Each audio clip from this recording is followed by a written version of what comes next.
Hello student, my name is Suraj Vajpayee and this is the online classes of supreme 60। तो students, अभी तक हम kinematics वाला portion cover कर चुके हैं मैकेनिक्स का, और आज का सेशन जो है वो स्टार्ट होने वाला है उसमें डायनेमिक्स। ठीक है, तो काइनेमेटिक्स पूरी तरह से खत्म हो गई है। काइनेमेटिक्स आपको मैंने बताया था कि मैंने मैकेनिक्स को दो पार्ट में डिवाइड किया था। एक पार्ट काइनेमेटिक्स होता है और दूसरा पार्ट डायनेमिक्स। ठीक है, काइनेमेटिक्स में हम बात करते हैं कि जो मोशन हो रहा है, ठीक है, वो कैसा मोशन हो रहा है। Clear? Means uniform accelerated motion, non uniformly accelerated motion, acceleration क्या है, स्पीड क्या है, वेलोसिटी, टाइम, इन सब की बात हम करते हैं। लेकिन कॉज ऑफ मोशन की बात नहीं करते हम काइनेमेटिक्स में। ठीक है, but in dynamics we will discuss the cause of motion. ठीक है, और कॉज ऑफ मोशन से आप सिंपली इंटरप्रेट कर सकते हो कि किसी भी मोशन का कोई कॉज है अगर, तो वो फोर्स होगा। Clear? So in this chapter, in this unit dynamics, we will talk about the cause of motion, means we will talk about the forces. ठीक है, जैसा कि आप जानते हो कोई बॉडी अगर रेस्ट में है, ठीक है, तो वो हमेशा रेस्ट में रहेगी जब तक उस बॉडी में कोई फोर्स न लगाया जाए। ठीक है, और कोई बॉडी अगर मोशन में है तो वो हमेशा मोशन में रहेगी जब तक उसमें कोई फोर्स न लगाया जाए। ठीक है, तो कॉज ऑफ मोशन, और we can say the cause of changement in motion. Clear? भाई रेस्ट से मोशन में आ रहा है कोई ऑब्जेक्ट, तो उसके लिए भी फोर्स की रिक्वायरमेंट है, और कोई ऑब्जेक्ट मोशन से रेस्ट में आ रहा है उसके लिए भी फोर्स की रिक्वायरमेंट है। ठीक है, चलती हुई गाड़ी को अगर हमें रोकना है तो फोर्स की जरूरत पड़ेगी। ठीक है, और रुकी हुई गाड़ी को अगर हमें चलाना है तो फोर्स की जरूरत पड़ेगी। ठीक है, तो इस चैप्टर में हम फोर्सेस के बारे में पढ़ेंगे। ठीक है, इंटरनल फोर्सेस, एक्सटर्नल फोर्सेस के बारे में पढ़ेंगे कि क्या होते हैं, क्या मतलब है इंटरनल फोर्सेस का, अपना सिस्टम क्या है। ठीक है, इंटरनल फोर्सेस, एक्सटर्नल फोर्सेस का एक एग्जांपल अभी मैं दे सकता हूं कि मान लीजिए आप एक कार के अंदर हो, ठीक है, और कार के अंदर से अगर आप उसी कार की बॉल को पुश कर रहे हो, क्या कार चलेगी? कार मोशन में नहीं आएगी। लेकिन यही फोर्स अगर आप कार के बाहर से लगाओगे तो वो मोशन में आ जाएगी।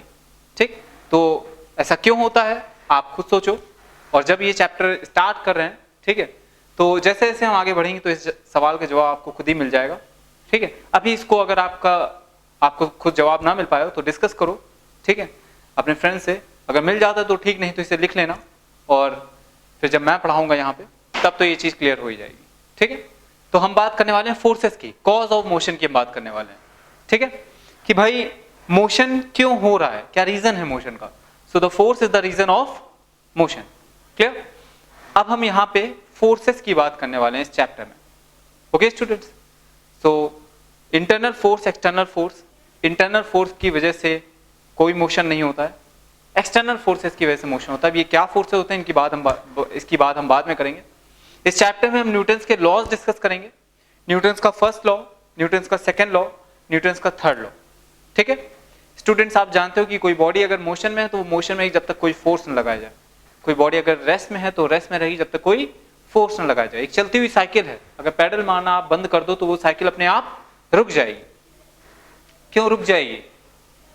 या फिर आपने एक ब्लॉक को पुश कर दिया, ठीक है, कि कोई सरफेस है उसमें आपने एक ब्लॉक को पुश कर दिया, कुछ समय के बाद वो ब्लॉक रुक जाएगा। क्यों रुक जाता है? कोई फोर्स जरूर लग रहा होगा, है ना। चलती हुई साइकिल रुक जाती है, क्यों? कोई फोर्स लग रहा होगा। सिंपल सी बात है। ठीक है, अगर फोर्स ना लगे, आप पैडल मार दोगे तो वो साइकिल चलती चली जाएगी, अगर कोई रेस्टिव फोर्स उसमें उसको रोक नहीं रहा होगा तो।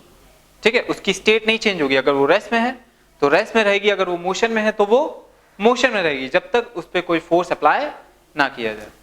ठीक है, तो आज के इस सेशन में मैं बताने जा रहा हूं कि क्या क्या टॉपिक्स हम कवर करेंगे इस पूरे डायनेमिक्स में। क्लियर? तो चलिए स्टार्ट करते हैं। बेसिक ओवरव्यू देते हुए चलते हैं आपको कि किस टॉपिक में हम क्या क्या बातें करने वाले हैं। ठीक है, सो बेसिकली ये कुछ चैप्टर्स हैं, ठीक है, ये कुछ टॉपिक्स हैं जो हमें डायनेमिक्स में कवर करने हैं। क्लियर? तो ये एक बहुत इंपॉर्टेंट यूनिट है। पूरी डायनेमिक्स जो है ये बहुत इंपॉर्टेंट यूनिट है। एक्चुअली में तो ये एक यूनिट है, लेकिन ये खुद में ही पूरी फिजिक्स है। ठीक है, इस डायनेमिक्स की जरूरत आपको फ्लूइड में भी पढ़ने वाली है, आगे चैप्टर आएगा फ्लूइड मैकेनिक्स। ठीक है, हर जगह आपने इलेक्ट्रोस्टैटिक में भी देखा होगा, भाई फोर्सेस बैलेंस करते हैं हम, ठीक है, तो वहां जरूरत पड़ती है हमें। क्लियर? मैग्नेटिज्म में भी फोर्सेस आते हैं, तो जहां जहां फोर्स वहां डायनेमिक्स। ठीक है, because in dynamics we will discuss about the cause of motion, it means in simple terms we will discuss about the forces. ठीक है, तो हम फोर्स की बात करते हैं इस चैप्टर में, इस डायनेमिक्स में, यूनिट में। ठीक है, तो इस यूनिट में कुछ चैप्टर्स हैं इंपॉर्टेंट, उनकी बात करते हैं। तो first is first topic is Newton's laws of motion. ठीक है, आपने 9th क्लास नहीं पढ़े हैं, clear. Newton's laws of motion physically भी समझा होगा, लेकिन उस लेवल तक अभी आपने नहीं समझा है जिस लेवल में आज हम बात करेंगे। ठीक है वही चीज, एकदम वही सिंपल है जो आप जानते हो। ठीक है, स्टेटमेंट भी एकदम वही होगी, लेकिन उसी स्टेटमेंट का आपने रियल मीनिंग नहीं समझा है। ठीक है, तो उस रियल मीनिंग की बात करेंगे कि न्यूटन्स के लॉ एक्चुअली में क्या बता रहे हैं हमें। ठीक है, इनसे हम क्या फिजिकली इंटरप्रेट कर सकते हैं। ठीक है, Newton's first law, Newton's second law very important, and Newton's third law. ठीक है लेकिन उसके पहले हम बात करेंगे इसमें कुछ फोर्सेस की। ठीक है, for example there are two types of forces as we all know. One is contact force and another is non contact force. ठीक है, तो जब दो सरफेसेस, दो बॉडी के बीच में कांटेक्ट हो और फोर्सेस लग रहे हो एक दूसरे पे, ठीक है, एक बॉडी दूसरी बॉडी पे फोर्स लगा रहा हो, clear, then the force because of the contact is known as contact forces. For example अगर मैं बात करता हूं कि एक बॉडी है, ठीक है, एक टेबल के ऊपर एक बुक रखी है, एक टेबल के ऊपर एक सिंपली बुक रखी है, तो बुक और टेबल के बीच में कांटेक्ट है। ठीक, तो टेबल बुक में फोर्स लगा रही होगी, बुक एक टेबल में फोर्स लगा रही होगी। ठीक है, so this is the example of contact forces. ठीक, अगर कांटेक्ट फोर्स का और एग्जांपल है तो एक स्ट्रिंग है। ठीक, एक स्ट्रिंग है, उससे एक स्टोन टाइट कर दिया गया है और इस तरह से उसको हमने पकड़ा हुआ है। ठीक है, यहां से हमने ये जो स्टोन है ये हैंगिंग पोजीशन में है, क्लियर, मींस इस पे कोई भी और फोर्स नहीं है, सिर्फ स्ट्रिंग का फोर्स लग रहा होगा, clear, so there is the contact between the string and the stone, clear, so the force exerted by string on the stone is contact force, clear।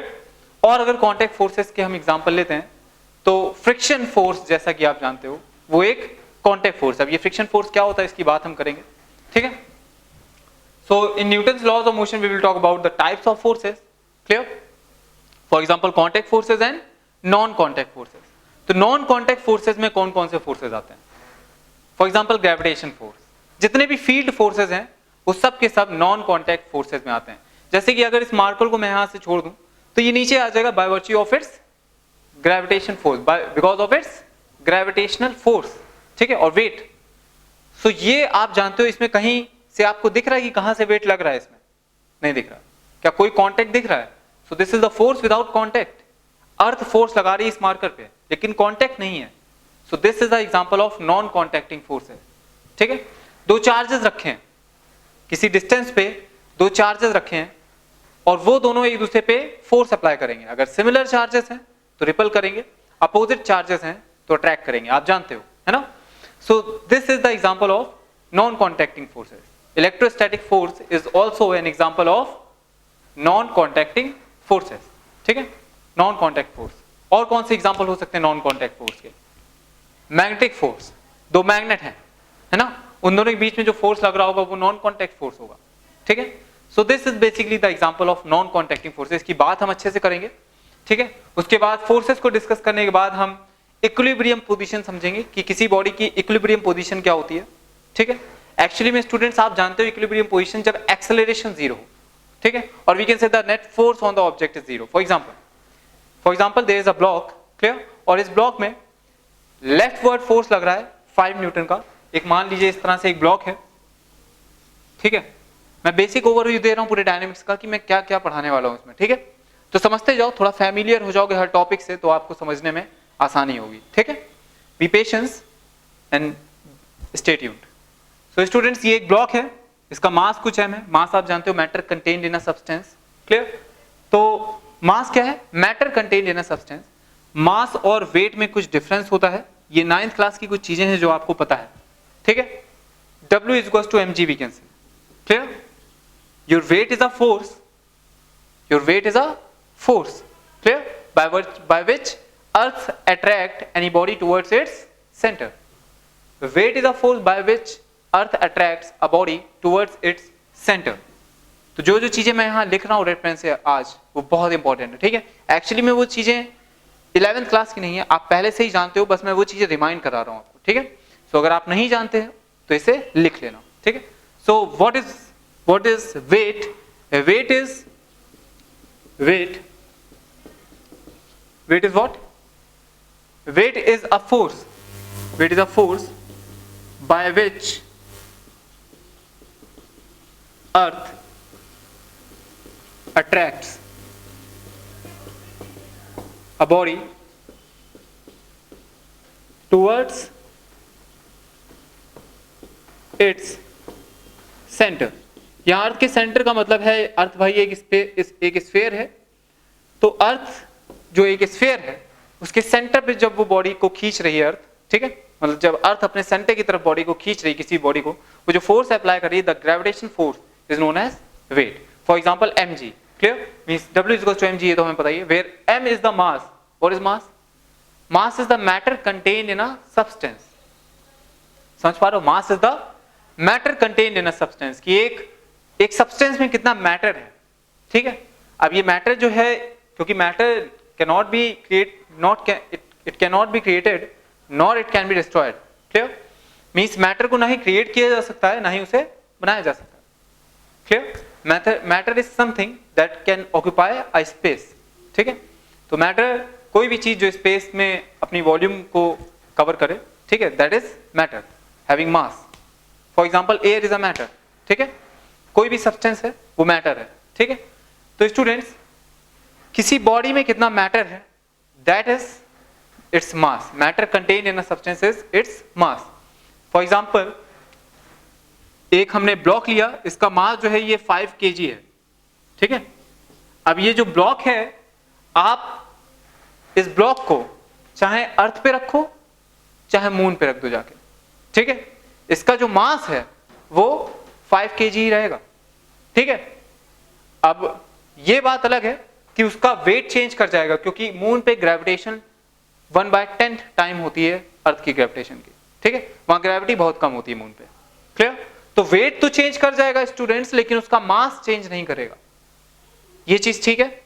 Relate कर पा रहे हो चीजों को? देखो, जो मास है वो कांस्टेंट रहता है, ठीक है, मास can nether be created nor it can be destroyed, clear. तो ये चीज हमें ध्यान रखनी है। अगर इस ब्लॉक का मास 5 kg है, तो हम चाहे इसे अर्थ में रखें, चाहे इसे हम मून में रख दें, और चाहे ग्रेविटी लेस स्पेस में रख दें जहां ग्रेविटी है ही नहीं, ठीक है, इसका जो मास है वो 5 kg रहने वाला है, ठीक। हाँ, इसका वेट चेंज कर जाएगा, क्लियर। अगर अर्थ पे रखोगे तो इसी मास का वेट जो है ये 5g के बराबर होगा, 5g के बराबर होगा। और अगर यही चीज आप मून पे रख दोगे, ठीक है, तो मून पे इस 5 kg ब्लॉक का जो वेट होगा वो मून के ग्रेविटेशन एक्सेलरेशन पे डिपेंड करेगा, ठीक है, मून की ग्रेविटी पे डिपेंड करेगा, क्लियर। और आपको पता है कि मून की ग्रेविटी काफी कम होती है। आपने न्यूज वगैरह में देखा होगा कि जो अपने एस्ट्रोनॉट्स होते हैं जब मून पे जाते हैं तो वो फ्लाई करते रहते हैं, ठीक है। इसका मतलब जो ग्रेविटी है मून पे वो बहुत कम है, क्लियर। अगर मून पे जंप करेंगे तो ज्यादा ऊपर जाएंगे, ठीक है, अगर अर्थ पे जंप करेंगे तो इतना ऊपर नहीं जाएंगे। समझ पा रहे हो? तो ग्रेविटी मून पे कम है डियर स्टूडेंट्स, समझ पा रहे हो? तो इस वजह से जो वेट होगा वो मून पे कम हो जाएगा, लेकिन मास तो उतना ही रहने वाला, ठीक है। So what is weight? Weight is the force by which earth attracts a body towards its centre, and mass is what? Mass is matter contained in a substance. Okay students, I hope this thing is very much clear to you. ये बहुत important चीजें हैं, इस वजह से मैं ये सारी चीजें डिस्कस कर रहा हूं, ठीक है। Your weight is a vector quantity because it is a force and mass is a scalar quantity, ठीक है। और अगर बात करते हैं तो वेट की यूनिट न्यूटन होगी, मास की यूनिट kg है, और W इक्वल्स टू mg जो है ये हमें इसके बीच में रिलेशन बता रही है, ठीक है। तो ये तो बात हो गई वेट और मास की। तो एक 5 kg का मास है, मान लीजिए, इसमें मैं जो बात कर रहा था, वापस आते हैं उसी टॉपिक पे, कि 5 kg का एक मास है, क्लियर।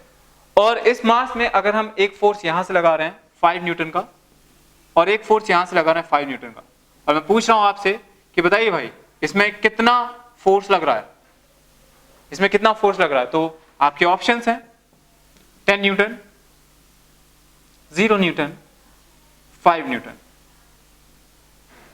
और कैन नॉट बी डिटरमाइंड। चलिए, तो आपको एक ऑप्शन सिलेक्ट करना है, ठीक है। तो इसमें जो फोर्स लग रहा है स्टूडेंट, काफी लोग जानते हैं कि इसमें जो फोर्स लग रहा है दैट इज 0 न्यूटन, ठीक। अगर 5 न्यूटन इधर से लगा रहे हैं, 5 न्यूटन बैकवर्ड लगा रहे हैं, means the net force on this block will be 0 because force is a vector quantity और दो इक्वल एंड अपोजिट फोर्स अगर इस तरह से लग रहे हैं तो उनका नेट सम जो है वो 0 हो जाएगा। अब इसे वेक्टर एडिशन से भी कर सकते हो, क्लियर? जो वेक्टर्स के बीच में एंगल है वो 180 डिग्री का है तो वहां से भी ये हो जाएगा। ओके, तो आपको ये चीज समझ में आ रही है कि भाई ये जो ब्लॉक है इस पे नेट फोर्स 0 है। तो कभी भी किसी सिस्टम में, ये ब्लॉक हमारा सिस्टम हो गया अगर हम इसको ऑब्जर्व करना, तो कभी भी किसी सिस्टम में अगर नेट फोर्स 0 है then the body is said to be in equilibrium position.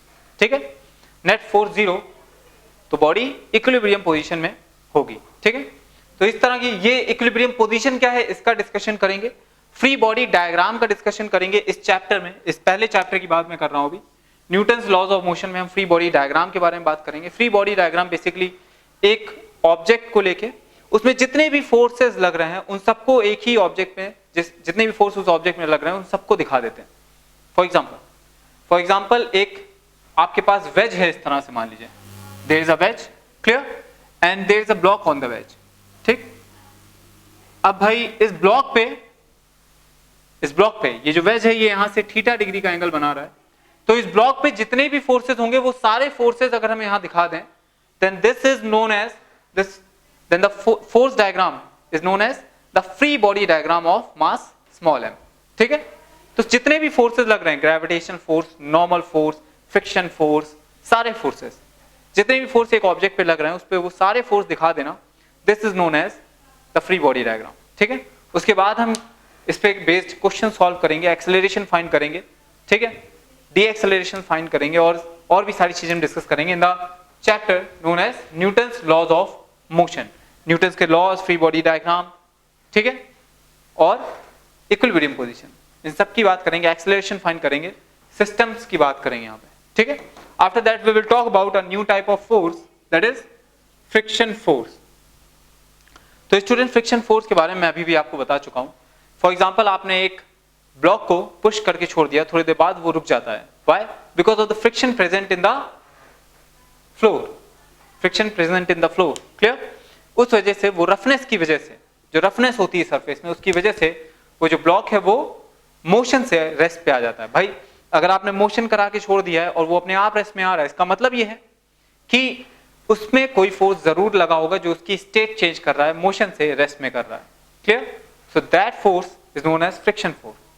ठीक, फ्रिक्शन फोर्स एक और तरह का होता है जिसको हम एयर रेजिस्टेंस बोलते हैं, लेकिन उसकी बात हम यहां नहीं करेंगे, उसकी बात फ्लूइड मैकेनिक्स में होगी।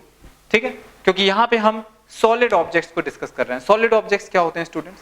सॉलिड ऑब्जेक्ट्स वो होते हैं जब आप उसमें फोर्स लगाओ तो उनकी जो शेप है उसमें डिफॉर्मेशन ना आए, क्लियर, एलोंगेशन ना आए। These substances are known as solid substances. ठीक है, तो यहां पे हम फ्लूइड की बात नहीं करने वाले हैं, यहां पे हम सिर्फ और सिर्फ सॉलिड सिस्टम्स की बात करने वाले हैं। For example block, okay, for example block, we will not discuss in this chapter the fluids. ठीक है, हम लिक्विड्स की बात नहीं करेंगे, एयर की बात नहीं करेंगे, सिर्फ सॉलिड्स की बात करेंगे।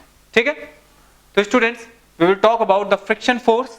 क्लियर? अब फ्रिक्शन फोर्स कितने तरह के होते हैं, कब लगते हैं, लिमिटिंग फ्रिक्शन क्या है, इन सब की बात हम करने वाले हैं इस फ्रिक्शन वाले चैप्टर में। बहुत इंपॉर्टेंट चैप्टर होने वाला है। ठीक है, बहुत इंपॉर्टेंट, बहुत इंटरेस्टिंग चैप्टर होने वाला है। अगर ये चीजें आपको समझ में आने लगी तो पूरी फिजिक्स आपको यूं समझ में आ जाएगी। ठीक है, क्योंकि हर क्वेश्चन में आप देखते हो इलेक्ट्रोस्टैटिक में भी मैकेनिक्स लगती है, मैग्नेटिज्म में भी मैकेनिक्स काफी जगह लगाई गई है। ठीक है, तो ये सारी चीजें एक दूसरे से रिलेटेड हैं, तो इस वजह से इस चैप्टर, इस सेक्शन को समझना बहुत इंपॉर्टेंट है।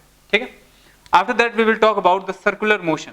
Okay, after that we will talk about circular motion. Circular motion आप अच्छे से जानते हो कि एक ऑब्जेक्ट जो कि सर्कुलर पाथ में ट्रेवल कर रहा है, ठीक है, सर्कुलर मोशन में है। फॉर एग्जांपल आप एक रोड में ट्रेवल कर रहे हो, एक रोड में कार ड्राइव कर रहे हो जो कि सर्कुलर है, ठीक है, सो और या फिर आप टर्न ले रहे हो, तो टर्न जब आप लेते हो तो पाथ सर्कुलर टाइप का हो जाता है। ठीक है, so we will discuss about that type of circular motion. ठीक है, एक स्ट्रिंग है, उस स्ट्रिंग को हमने एक स्टोन से टाइट कर दिया और उसको हम हॉरिजॉन्टल सर्किल में मूव कर रहे हैं। Clear? So this is the example of uniform circular motion. ठीक है, जब हॉरिजॉन्टल सर्कल में मूव कर रहे हैं तो उसकी वेलोसिटी जो है वो कांस्टेंट है। ठीक है, और जब वेलोसिटी कांस्टेंट होती है then the motion is said to be uniform motion. याद रहे, यूनिफॉर्मली एक्सेलरेटेड मोशन अलग है, वहां पे एक्सेलरेशन कांस्टेंट होता है। लेकिन अगर सिर्फ यूनिफॉर्म मोशन बोला जा रहा है, अगर सिर्फ यूनिफॉर्म मोशन बोला जा रहा है स्टूडेंट्स, तो वेलोसिटी कांस्टेंट होगी। ठीक है, I hope this thing is very much clear to you. काफी बार डिस्कस किया इसे। तो सर्कुलर मोशन दो तरह के हो सकते हैं स्टूडेंट्स, एक हो सकता है यूसीएम यूनिफॉर्म सर्कुलर मोशन और दूसरा हो सकता है नॉन यूनिफॉर्म सर्कुलर मोशन। ठीक है, तो इन दोनों की बात करेंगे। जब आप एक स्टोन को टाइट करके उसको हॉरिजॉन्टल सर्कल में रिमूव करते हो, रोटेट करते हो, then this is said to be in uniform circular motion, क्योंकि उसकी वेलोसिटी कांस्टेंट रहती है। लेकिन अगर आपने एक स्टोन को टाइट करा और वर्टिकल सर्कल में रोटेट कर रहे हो, ठीक है, सो आप जानते हो उसकी वेलोसिटी जो है, जैसे जैसे स्टोन ऊपर जाएगा वेलोसिटी कम होगी, फिर स्टोन जैसे जैसे नीचे आएगा उसकी वेलोसिटी इंक्रीज होने लगेगी। So this is the example of non uniform circular motion. ठीक है, I hope this thing is very much clear to you. इसके बाद आफ्टर यूनिफॉर्म सर्कुलर मोशन, इसमें हम बात करेंगे सेंट्रीपिटल फोर्स की, सेंट्रीफ्यूगल फोर्स की, इन सब की बात हम करेंगे। वो चीजें आपको समझ में आएंगी जब हम ये चैप्टर स्टार्ट करेंगे। ठीक है, after that we will talk about work, power and energy, work, energy and power. Clear? तो वर्क क्या होता है? This is the force dot displacement. ठीक है, फोर्स डॉट डिस्प्लेसमेंट ये वर्क है। ठीक, एक्चुअली में वर्क क्या है? Work is a medium of energy transfer we can say. ठीक है, work is what? Work is the medium of energy transfer. For example, आप में कुछ एनर्जी है और आप उस एनर्जी से एक ब्लॉक को पुश कर दो। ठीक है, तो क्या होगा? आपने अपनी एनर्जी वर्क की वजह, वर्क करके उस ब्लॉक की काइनेटिक एनर्जी में ट्रांसफर कर दी। ठीक है, आपने अपनी एनर्जी उस ब्लॉक में ट्रांसफर कर दी by the virtue of work, by the help of work. Okay, so we can say that work is a medium of energy transfer. ठीक है, तो वर्क एक्चुअली में होता क्या है? फिजिक्स में वर्क कैसे डिफाइन करते हैं? So work is something related to displacement. ठीक है, अगर डिस्प्लेसमेंट नहीं होगा तो वर्क जीरो हो जाएगा। फिजिक्स में जो हम वर्क डिफाइन करते हैं वो इसी तरह से करते हैं। लेकिन अगर आप ये सोचो, अगर आपने जो जनरल मीनिंग है वर्क का, फॉर एग्जांपल एक बड़ा सा स्टोन है आपके पास, ठीक है, और उस स्टोन को आपने इस तरह से ऊपर उठाया और उसे नीचे रख दिया। ठीक है, तो आपने डिस्प्लेसमेंट किया इसको उठाने में, भाई स्टोन को नीचे से उठा के ऊपर रखा, तो आपने कुछ डिस्प्लेसमेंट किया, तो आपको कुछ, आपकी कुछ एनर्जी में डिक्रीमेंट हुआ। ठीक है, क्योंकि आपने कुछ वर्क कर दिया, तो जितना हम वर्क करेंगे उतना हमारी एनर्जी डिक्रीज कर जाएगी। ठीक है, लेकिन ये चीज याद रखना, यहाँ पे जो वर्क है वो डिस्प्लेसमेंट से रिलेटेड है। अगर displacement zero, work will be zero. Physics में वर्क इस तरह से डिफाइन है। ठीक है, लेकिन अगर आप सोचो, आप डिस्प्लेसमेंट नहीं कर रहे हो, आपने एक स्टोन लिया और उसको पकड़ के आप बस खड़े हो, ठीक है, तो क्या होगा? कुछ समय के बाद आपकी जो आर्म्स हैं उसमें पेन होने लगेगा। ठीक है, आपकी एनर्जी डाउन होने लगेगी, लेकिन आपने कोई वर्क नहीं किया है। ठीक है, आपने कोई वर्क नहीं किया है, ठीक है, लेकिन आपकी एनर्जी डाउन हो रही है, कुछ समय बाद आप थक जाओगे, उसे रख दोगे। क्लियर? तो यहां पे अगर आपसे पूछा जाए कि क्या आपने कोई वर्क किया है, तो physics states that there is no work. आपसे उसे पकड़ के खड़े हो, ठीक है, तो इस वजह से कोई वर्क नहीं हुआ है।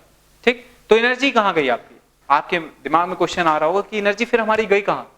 ठीक है, सो स्टूडेंट्स, आपने वर्क तो कहीं नहीं किया है, लेकिन आपकी जो एनर्जी है वो इंटरनल वाइब्रेशंस में चली गई। जो आपके अंदर का ब्लड सर्कुलेशन है वो तेज हो जाएगा। ठीक है, आपकी इंटरनल एनर्जी इंक्रीज कर जाएगी। ठीक है, तो इस वजह से जो आपकी स्टोर्ड एनर्जी है वो कम हो जाएगी, तब आपको लगेगा कि आप थक गए हो। ठीक है, तो ये वहां पे हो रहा है। क्लियर? लेकिन अगर फिजिक्स में पूछा जाए कि आप एक स्टोन को पकड़ के खड़े हो, आपने कितना वर्क किया, 4 घंटे से खड़े हो आप, तो आपने जीरो वर्क किया है। ठीक है, ये चीज बहुत इंपॉर्टेंट है। We will talk about this later and after that we will talk about energy. So energy is the capacity to do work. कितनी एनर्जी है हमें, ये बहुत इंपॉर्टेंट है। जितनी एनर्जी होगी उतना ही ज्यादा काम कर सकोगे। ठीक है, उतना ही आगे जा पाओगे। सही बात है, उतना ही ज्यादा डिस्प्लेसमेंट कर पाओगे। ठीक है, तो एनर्जी बहुत ज्यादा होनी जरूरी है। So energy is a capacity to do work. Power is the rate of loss of energy, the rate of transfer of energy is power. ठीक है, इन सब की बात करेंगे। कुछ थ्योरम्स होंगी इस चैप्टर में बहुत important. For example conservation of energy theorem, ठीक है, and work energy theorem. Clear? तो इन दोनों थ्योरम्स की बात करेंगे। इन दोनों थ्योरम से कैसे हम न्यूमेरिकल सॉल्व करेंगे ये देखेंगे। बहुत इंपॉर्टेंट है, इनका यूज बहुत इंपॉर्टेंट है। Clear? After that we will talk about centre of mass, clear, linear momentum and collision. ठीक है, सेंटर ऑफ मास की बात करेंगे, लीनियर मोमेंटम की बात करेंगे, कंजर्वेशन ऑफ लीनियर मोमेंटम के प्रिंसिपल की बात करेंगे और कोलिजन की बात करेंगे। ठीक है, तो सेंटर ऑफ मास आप जानते हो भाई, हर बॉडी का एक ज्योमेट्रिक सेंटर होता है और हर बॉडी का एक सेंटर ऑफ मास होता है। ज्योमेट्रिक सेंटर और सेंटर ऑफ मास दोनों अलग अलग चीजें हैं। फॉर एग्जाम्पल, अगर आपने एक रेक्टेंगुलर लैमिनर ले लिया मान लीजिए, ठीक है, या फिर आप इस तरह बोलो कि आपने एक शीट ले ली, यूनिफॉर्म मास डिस्ट्रीब्यूशन है उसमें, और आपने वो जो शीट ली है, तो उसका जो ज्योमेट्रिक सेंटर होगा वो तो आप ऐसे ही निकाल सकते हो, simply the intersection point of diagonal. ठीक है, वो उसका ज्योमेट्रिक सेंटर हो जाएगा। और अगर वो यूनिफॉर्मली डिस्ट्रीब्यूटेड है तो वही पॉइंट उसका सेंटर ऑफ मास भी हो जाएगा। ठीक है, तो सेंटर ऑफ मास और ज्योमेट्रिक सेंटर होता क्या है? ज्योमेट्रिक सेंटर तो सिंपली आप सेंटर ऑफ ज्योमेट्री से निकाल सकते हो, मतलब उसकी ज्योमेट्री से, लेकिन सेंटर ऑफ मास जो है वो आप वहीं पे होगा, सेंटर ऑफ मास वहीं पे होगा जहां पे जो पूरा सिस्टम है उसकी ग्रेविटी डाउनवर्ड की तरफ एक्ट कर रही होगी। फॉर एग्जांपल, अगर ये मार्कर है, इसका डिस्ट्रीब्यूशन नॉन यूनिफॉर्म है, इसका मास डिस्ट्रीब्यूशन नॉन यूनिफॉर्म है। मान लेते हैं ये जहां कैप साइड है उस यहां पे मास कम होगा पर यूनिट लेंथ में और यहां मास ज्यादा होगा पर यूनिट लेंथ में। ठीक है, तो अगर हम इसको बैलेंस करना चाहें, ठीक है, तो इसमें एक पॉइंट ऐसा होगा पूरी लेंथ में जहां से ग्रेविटी वर्टिकली डाउनवर्ड लग रही होगी। ठीक है, तो अगर हम इसको इस तरह से बैलेंस करना चाहते हैं, जिस पॉइंट पे ये बैलेंस हो जाएगा, जिस पॉइंट पे ये बैलेंस हो जाएगा, that will be the centre of मास, जहां पे टॉर्क वगैरह सब कुछ जीरो हो जाएगा। समझ पा रहे हो? That will be the centre of मास। ये तो फिजिकल मेथड हो गया सेंटर ऑफ मास निकालने का। ठीक है, ये तो सेंटर ऑफ मास निकालने का फिजिकल मेथड हो गया कि भाई ये इसका इस पॉइंट पे इसका सेंटर ऑफ मास है। क्लियर? इस पॉइंट पे इसका सेंटर ऑफ मास है क्योंकि ये जो मार्कर है ये यहां पे इस तरह से बैलेंस हो रहा है। ठीक, इसका मतलब ये है कि इसी पॉइंट से ग्रेविटी भी डाउनवर्ड लग रही है और इसी पॉइंट से हम फोर्स लगा रहे हैं, तो एक दूसरे को जस्ट कैंसिल आउट कर रहे हैं, इक्वल एंड अपोजिट है। ठीक है, तो इसका मतलब ये जो पॉइंट है यहां पे इस मार्कर का सेंटर ऑफ मास है। ठीक, सेंटर ऑफ मास और ज्योमेट्रिक सेंटर तब अलग होंगे जब मास डिस्ट्रीब्यूशन नॉन यूनिफॉर्म हो जाए। जब तक मास डिस्ट्रीब्यूशन बॉडी में यूनिफॉर्म है तब तक सेंटर ऑफ मास और ज्योमेट्रिक सेंटर सेम होंगे। क्लियर? तो ये तो बात हो गई सेंटर ऑफ मास की। उसके बाद हम बात करेंगे लीनियर मोमेंटम की। ठीक है, linear momentum is the product of mass and velocity. ठीक है, कंजर्वेशन ऑफ लीनियर मोमेंटम के प्रिंसिपल की हम बात करेंगे। ठीक है, conservation of linear momentum. After that we will talk about the application of conservation of momentum और वी कैन से कोलिजन। ठीक है, दो बॉडीज हैं एक दूसरे से कोलाइड कर रही हैं, एक की आने की वेलोसिटी u1 है, एक की आने की वेलोसिटी u2 है, दोनों कोलाइड कर गई। इसके बाद एक v1 से जा रही है, दूसरी v2 से जा रही है, तो ये v1 v2 कैसा होगा, कितना होगा? ठीक है, कोलिजन किस टाइप का हो रहा है? इलास्टिक हो रहा है, परफेक्टली इलास्टिक हो रहा है, इनइलास्टिक हो रहा है या परफेक्टली इनइलास्टिक हो रहा है। ठीक है, तो इन सारी चीजों की बात करेंगे। Clear? After that we will talk about rotational mechanics, rotation mechanics. ठीक है, तो रोटेशन मैकेनिक्स में हम मोमेंट ऑफ इनर्शिया की बात करेंगे। तो रोटेशन और रेवोल्यूशन इन दोनों में जो अंतर है वो आप जानते हो। जब एक्सिस ऑफ रोटेशन बॉडी के अंदर हो, ठीक है, बॉडी में ही हो, फॉर एग्जांपल अर्थ जो है वो अपनी एक्सिस के अराउंड रोटेट कर रही है, ठीक, लेकिन अर्थ जो है ये सन के अराउंड रिवॉल्व कर रही है। तो बात क्लियर है? When the axis of rotation is inside the body then it is called rotation, and when the axis of rotation is out of the body then it is called revolution. ठीक है, अर्थ जो है ये सन के around revolve करती है, means the axis is sun and hence earth is revolving around the sun. clear? earth is rotating about its own axis. ठीक है, तो ये तो रोटेशन और रेवोल्यूशन के बीच का अंतर हो गया। अब स्टूडेंट्स, रोटेशन मैकेनिक्स की जब हम बात करते हैं तो इसमें सबसे पहले हम बात करेंगे मोमेंट ऑफ इनर्शिया की। ठीक है, फिर हम बात करेंगे टॉर्क की, फिर हम बात करेंगे एंगुलर एक्सेलरेशन की, एंगुलर वेलोसिटी की, इन सब की बात हमें करनी है। After that we will talk about the equilibrium position. तो जो जो डिस्कशन हमने यहाँ पे किया होगा फोर्सेस को लेके, वो सारा डिस्कशन हम यहाँ पे करेंगे टॉर्क को लेके। ठीक है, यहाँ हमने कंजर्वेशन ऑफ लीनियर मोमेंटम पढ़ा, यहाँ हम कंजर्वेशन ऑफ एंगुलर मोमेंटम पढ़ेंगे। ठीक है, इन सारी चीजों की बात करेंगे। यहाँ पे भी कोलिजन हमने पढ़ा, सेंटर ऑफ मास पढ़ा, यहाँ पे भी हम सेंटर ऑफ जायरेशन और एंगुलर मोमेंटम कंजर्वेशन ये सब की बात करेंगे। ठीक, after that we will talk about the gravitation. ठीक है, ग्रेविटेशन में हम न्यूटन्स लॉज ऑफ ग्रेविटेशन की बात करेंगे। फॉर एग्जाम्पल दो मासेस हैं, अगर इनके बीच में वैक्यूम है, क्लियर, तो एक मास दूसरे मास पे फोर्स ऑफ अट्रैक्शन लगा रहा हो, that is the force of gravity.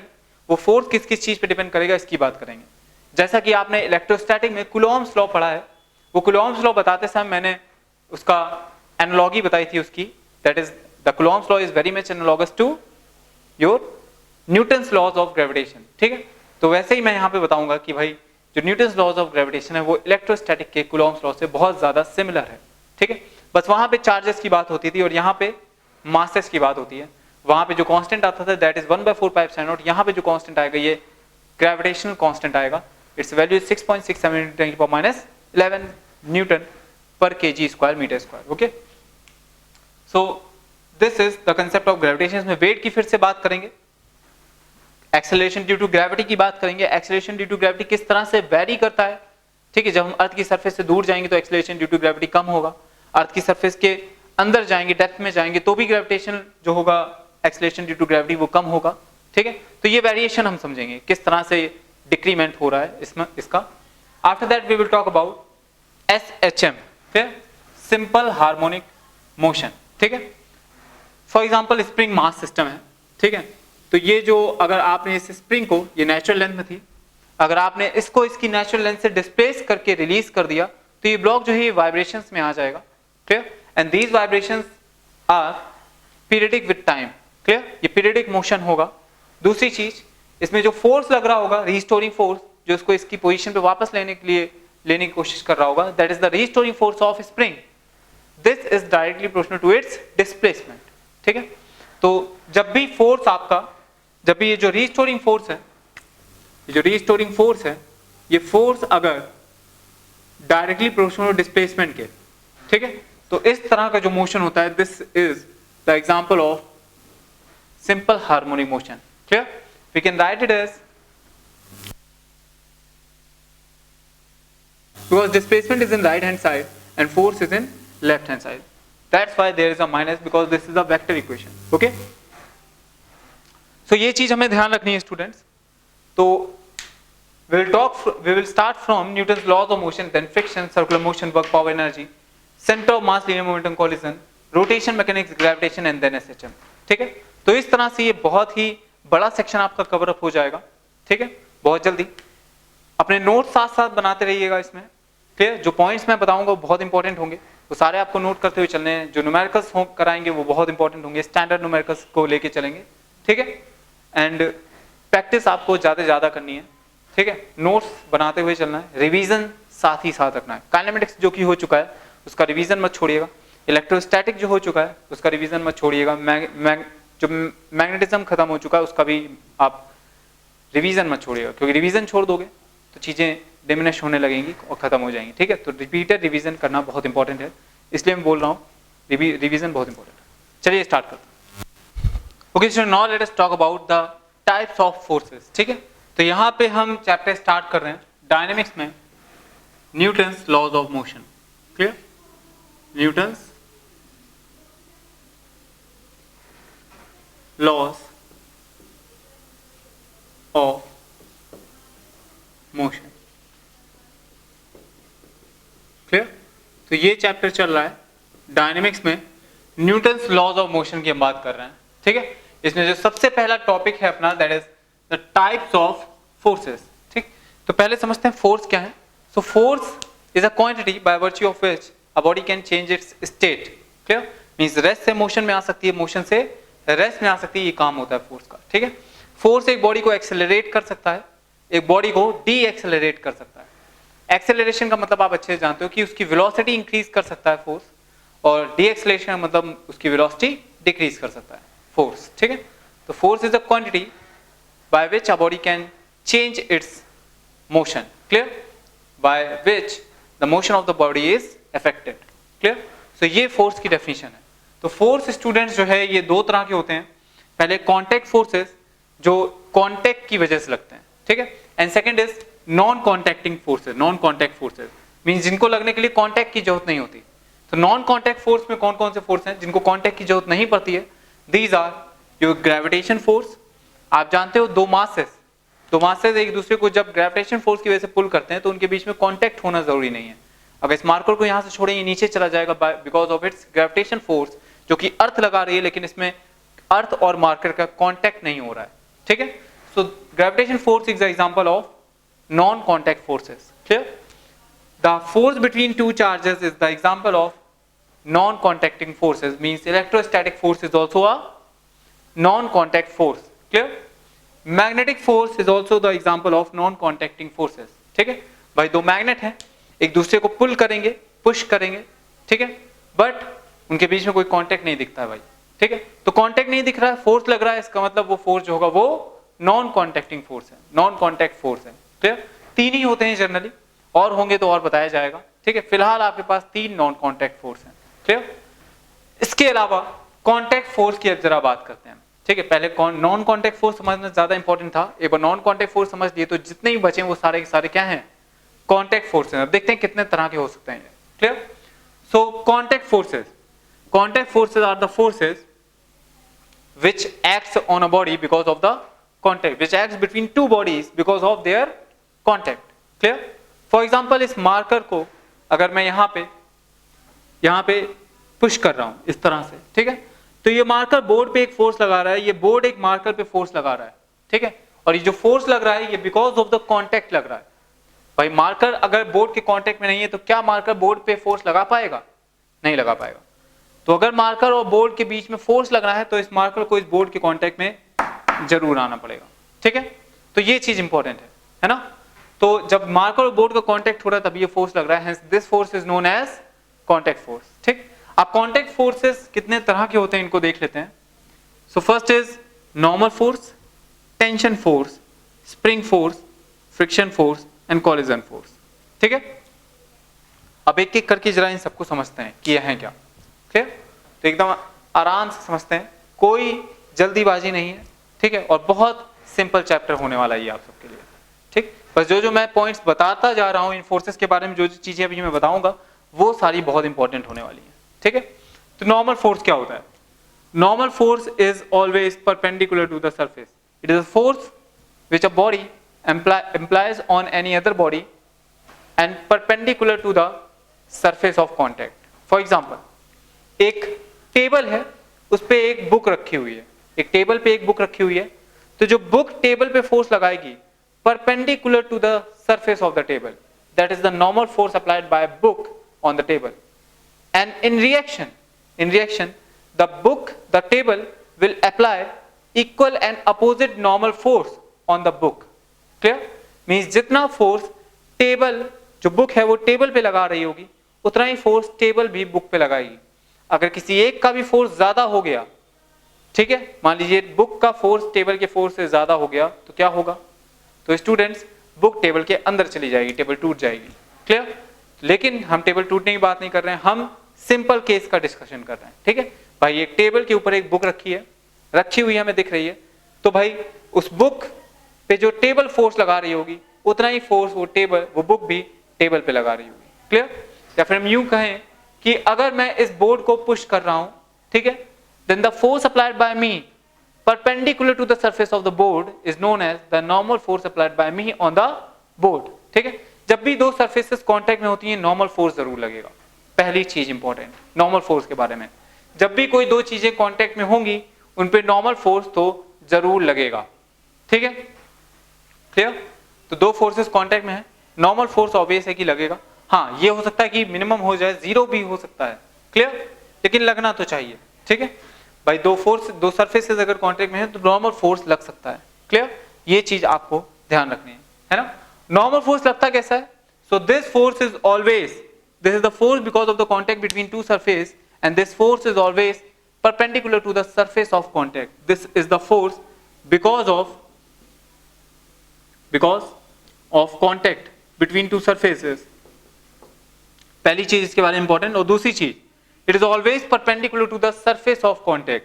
It is always perpendicular. So this is the sign of perpendicular. Okay, it is always perpendicular to the surface. To the surface, कौन सी surface? Surface of contact. ठीक है, ये चीज बहुत important है. इसको एक example से समझते हैं. देखिए, एक टेबल है इस तरह से, इसके ऊपर एक ब्लॉक रखा हुआ है. ठीक, एक वेज है इस तरह से और इसके ऊपर एक ब्लॉक रखा हुआ है इस तरह से. अब समझिएगा. ठीक है, तो भाई ब्लॉक जो इस टेबल पे नॉर्मल फोर्स लगा, जो फोर्स अप्लाई कर रहा होगा, जो नॉर्मल फोर्स अप्लाई कर रहा होगा will be just like this, this is the normal force applied by the block on the table. ठीक है, ये टेबल पे जो फोर्स नॉर्मल फोर्स लग रहा है वो ब्लॉक लगाएगा नीचे की तरफ। ठीक है, परपेंडिकुलर टू द सरफेस है ये फोर्स, आप देख सकते हैं सरफेस ऑफ कांटेक्ट, ये हो जाएगी कांटेक्ट की सरफेस और इसके परपेंडिकुलर होगा ये फोर्स, मींस वर्टिकली डाउनवर्ड। ठीक है, जो टेबल पे नॉर्मल फोर्स लग रहा है बुक की इस ब्लॉक की वजह say that will B vertically downward, और जो टेबल इस ब्लॉक पे फोर्स लगाएगी that will B vertically upward. Equal and opposite forces होते हैं। ठीक है, आपने न्यूटन्स का थर्ड लॉ पढ़ा है, अभी मैंने बताया नहीं, मैं आगे बताऊंगा, that every action has an equal and opposite reaction.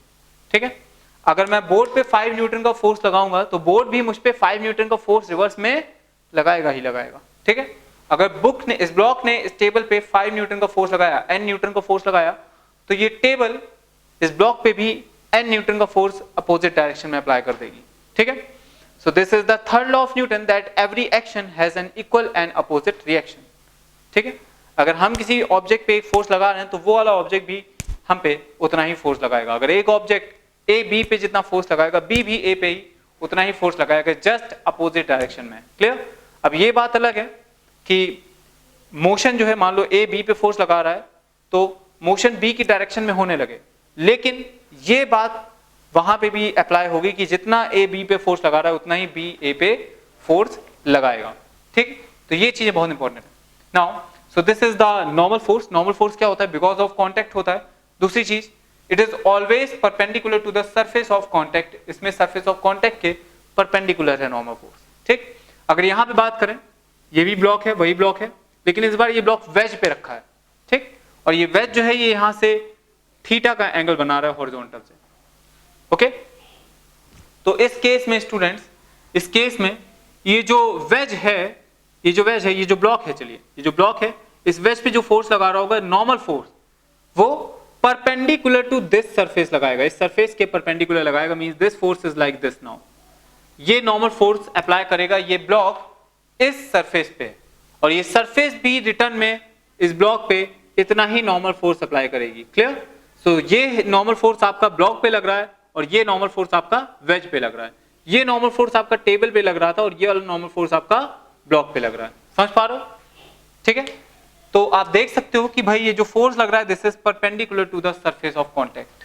ठीक, तो normal force it is always perpendicular to the surface of contact. एक और क्वेश्चन चलिए देखते हैं इसमें, एक और एग्जांपल देखते हैं।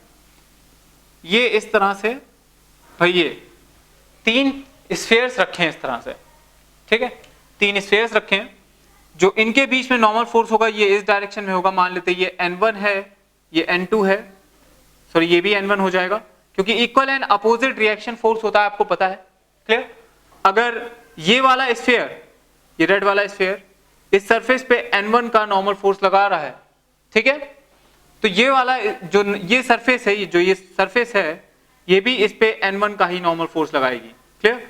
So this is also equals to n1, this will be also equals to n1. okay, I hope this thing is very much clear to you. ठीक है भाई, अगर इस स्फीयर ने इस सरफेस पे नॉर्मल फोर्स n1 लगाया, आप देख रहे हो ये normal force surface of contact के परपेंडिकुलर है। ठीक है, और सरफेस ऑफ कांटेक्ट जो है वो यही है, this is your surface of contact. Okay, I hope this thing is very much clear to you. तो भाई जो नॉर्मल फोर्स है वो सरफेस ऑफ कांटेक्ट के परपेंडिकुलर डायरेक्शन में लगेगा इस तरह से। ठीक है, इसका सरफेस ऑफ कांटेक्ट ये हो जाएगा, तो इस पे भी जो नॉर्मल फोर्स लगेगा इसकी वैल्यू अलग हो सकती है, value can be different, but the direction is always perpendicular to the surface of contact. ठीक है, एक और नॉर्मल फोर्स लगेगा, एक और नॉर्मल फोर्स है, बल्कि 2 हैं, इनके बीच में भी नॉर्मल फोर्स लगेगा और इनके बीच में भी नॉर्मल फोर्स लगेगा। क्लियर?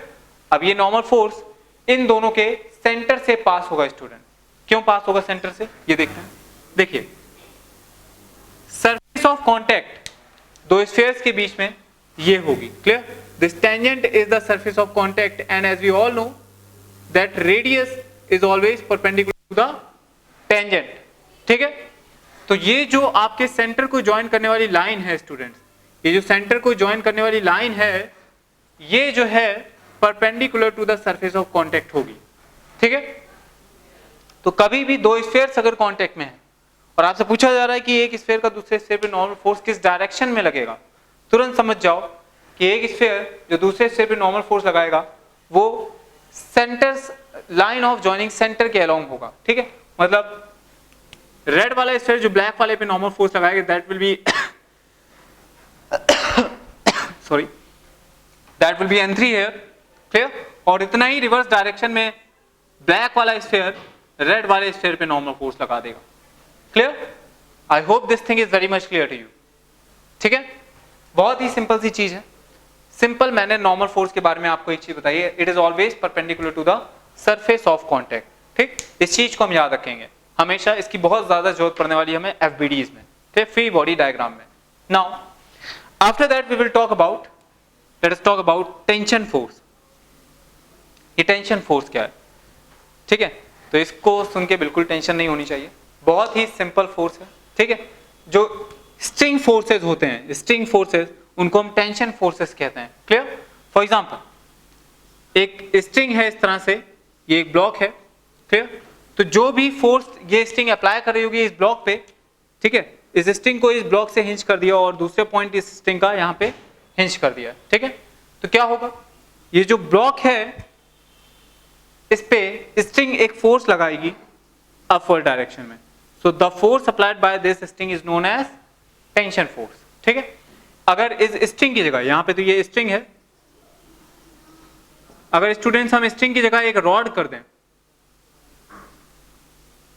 एक रॉड कर दें इस तरह से, तो भी डियर स्टूडेंट्स ये एक टेंशन फोर्स ही होगा, क्लियर।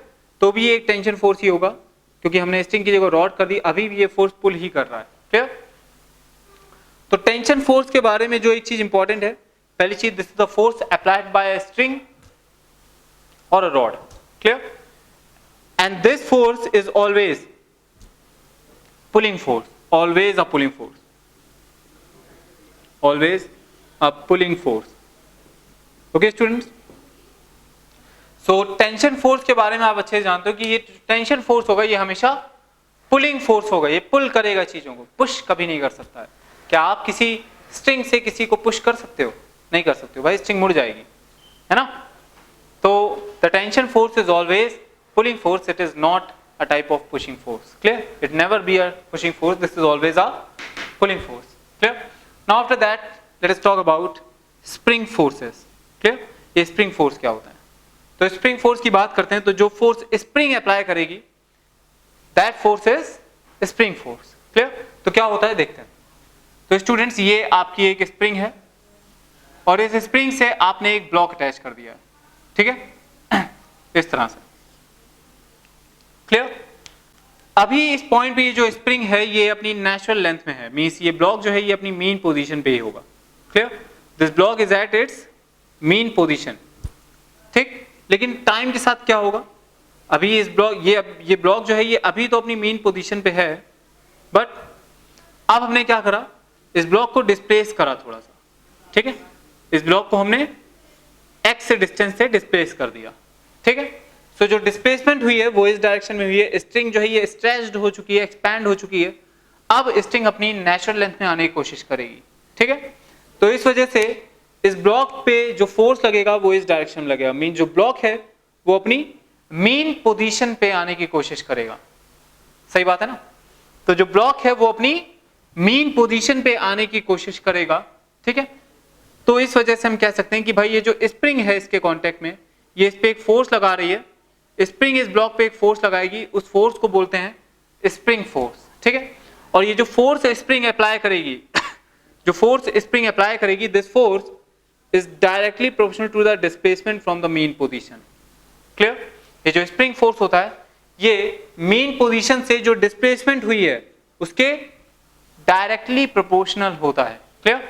मींस अगर मीन पोजीशन से हम डिस्टेंस बढ़ाएंगे, ये जो स्प्रिंग है इसको हम इसकी नेचुरल लेंथ से और ज्यादा स्ट्रेच करेंगे तो ये और ज्यादा रिस्टोरिंग फोर्स लगाएगी, समझ पा रहे हो ना। स्प्रिंग को जितना ज्यादा स्ट्रेच करोगे वो उतना ज्यादा ही रिवर्स डायरेक्शन फोर्स लगाएगी, क्लियर। तो इससे ही समझ में आता है कि भाई जो फोर्स है स्प्रिंग फोर्स है, this is directly proportional to the displacement of this block from the mean position, clear.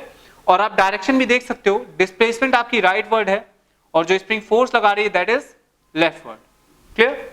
Hence we call it a restoring force, hence we call this force as a restoring force, ठीक है।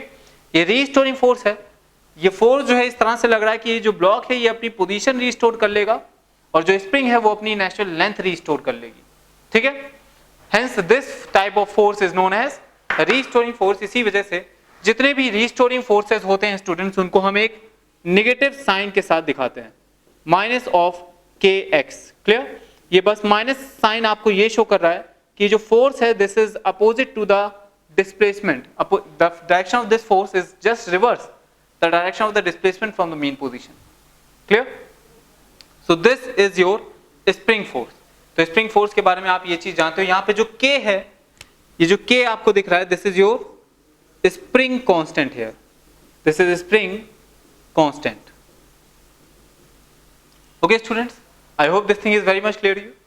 तो हमने normal force समझ लिया, tension force समझ लिया, spring force समझ लिया। अब हम बात करते हैं फ्रिक्शन फोर्स की, ठीक है। फ्रिक्शन फोर्स की बात करते हैं। So now let us talk about friction force, ठीक है।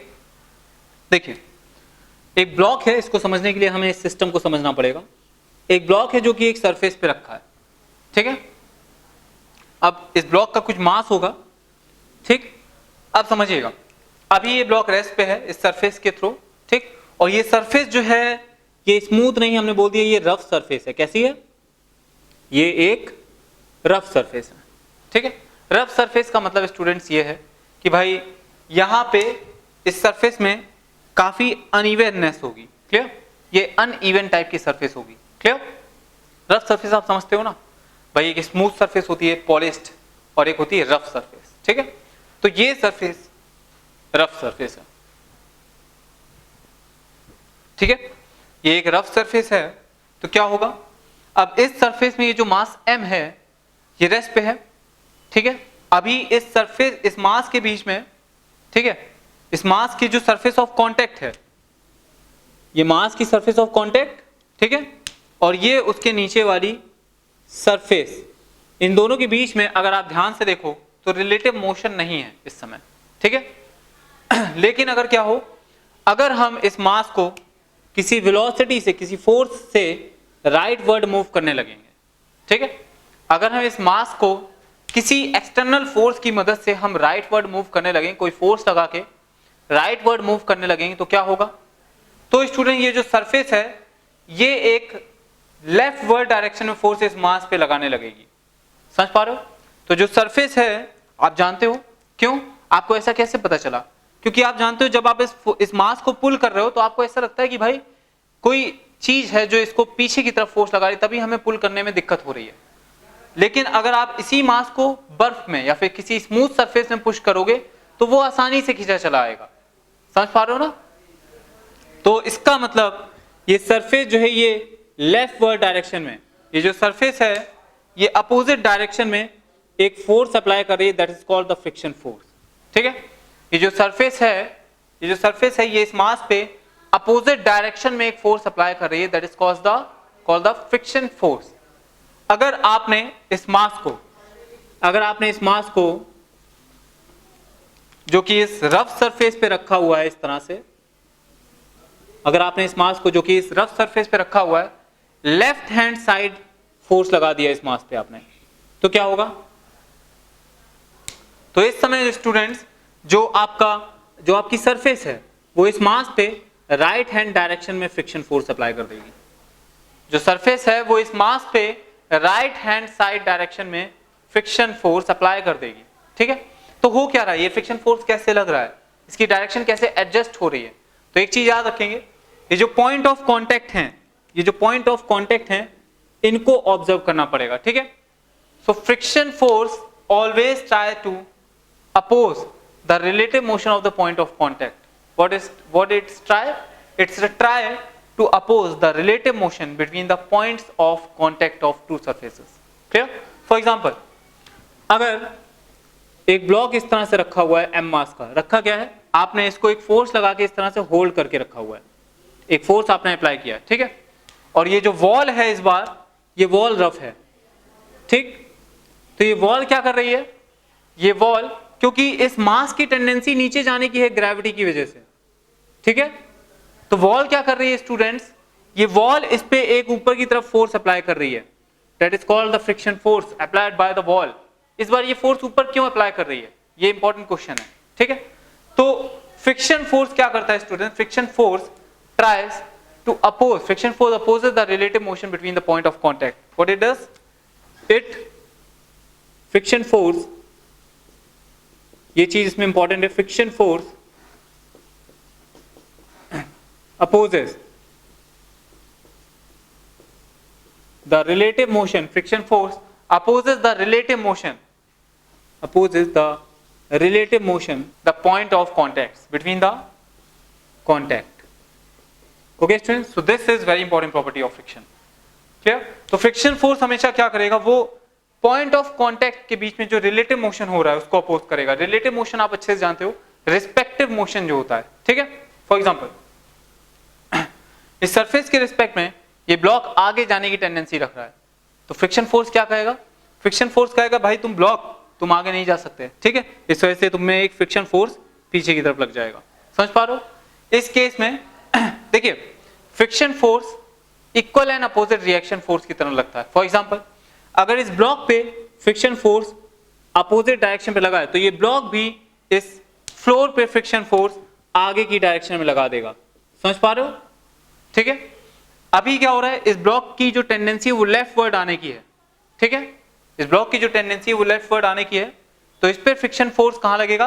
राइट वर्ड डायरेक्शन में लगेगा, क्योंकि पॉइंट ऑफ कॉन्टैक्ट ये हैं, ठीक है. इस सरफेस के रिस्पेक्ट में ये ब्लॉक लेफ्ट जाने की कोशिश कर रहा है, ठीक है.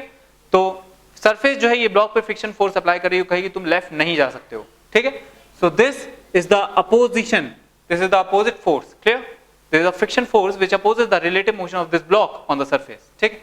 यहां पे वही हो रहा है, इस ब्लॉक की टेंडेंसी नीचे आने की है. इस ब्लॉक की टेंडेंसी कहां जाने की ये देखना पड़ेगा हमें. इस ब्लॉक की टेंडेंसी नीचे आने की है, ठीक है. और इनके बीच में कांटेक्ट है, तो friction force is also a type of contact force, ठीक. जब कांटेक्ट होगा तभी लगेगा friction force.